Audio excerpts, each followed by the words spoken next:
Good morning, nuclear neighbors, whether you like it or not. So there's a recent news articles about the Pilgrim Power Plant in Plymouth, Massachusetts. The plant was shut down recently, and as soon as the profits were gone from it, the corporation owning it sold it to this company called Holtec. Holtec has a sordid past and very questionable nuclear storage casks. But who would know those questions? Who would understand the importance of those questions over time? It's a good question. But what's going on at Pilgrim now in Holtec? Holtec is asked to release 1 million gallons of radioactive nuclear water, nuclear waste, nuclear materials diluted in 1 million gallons of water. Is there a pound in there or 100 pounds? You could go dig up and look up what the constituents in that are, maybe. But here's the real challenge. Nobody knows what releasing that nuclear waste into the bay will do. Now, I say that nobody knows with a small n. In the decades since we began playing with commercial nuclear power, in the decades since we proliferated, over 150 commercial nuclear power plants across the nation that are filled with their own waste with nowhere to go.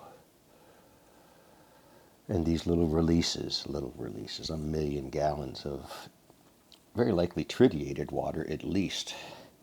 But it should be discussed what else is in that water, shouldn't it? But again, we're going to go back to the bigger issue.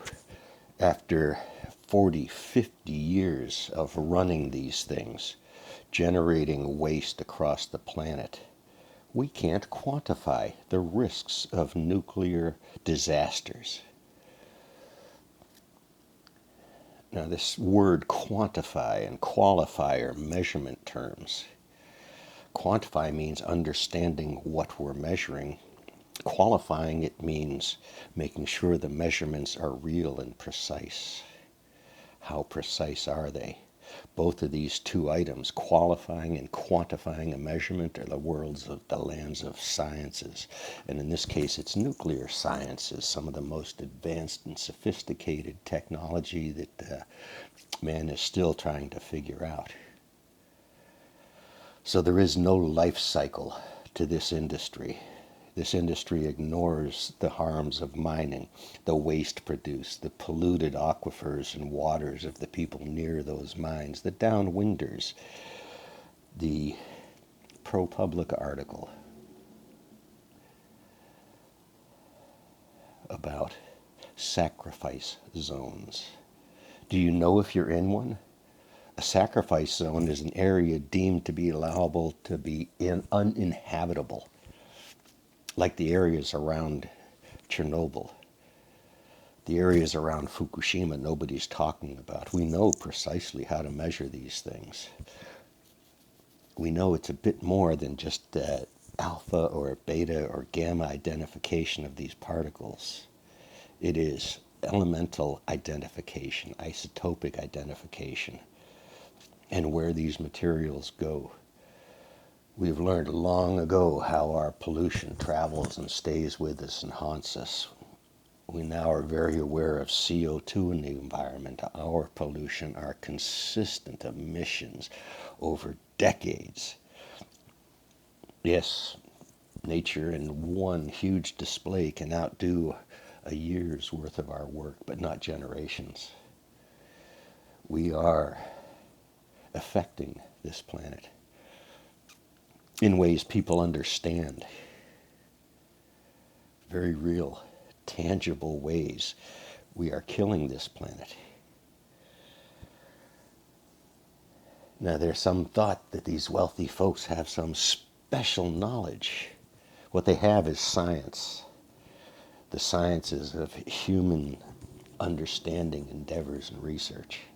And yet we don't understand We don't fully identify what this release into Cape Cod Bay could be or could do, that it might take many generations to display, to present.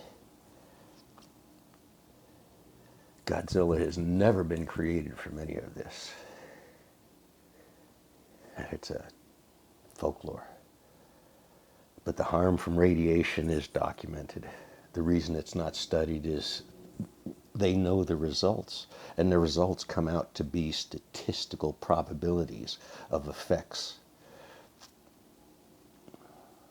Charts and graphs with different color lines on them with effective changes based upon what we're doing to ourselves that we can't undo. Recent studies show humans, after about 6 months in space, begin to have serious blood problems. You can go find this fairly recent, but we've known for a long time that there's a limit to the amount of time a human can spend in outer space. And we haven't solved those problems yet. We might. We may. Until then, this garbage dump of a planet we're creating needs to be looked at. The millionaires, this comes down purely to politics and bought politics and wannabe billionaires. Wannabe owners of things that you can't own. Monetize things that shouldn't be monetized. Roll in wealth that's stolen from others. Healthcare stolen from others. Bits of education stolen from others. Pilfered. Siphoned off the side. 20% taken off the top for the oligarchs. I hate that word, but the corporate leaders.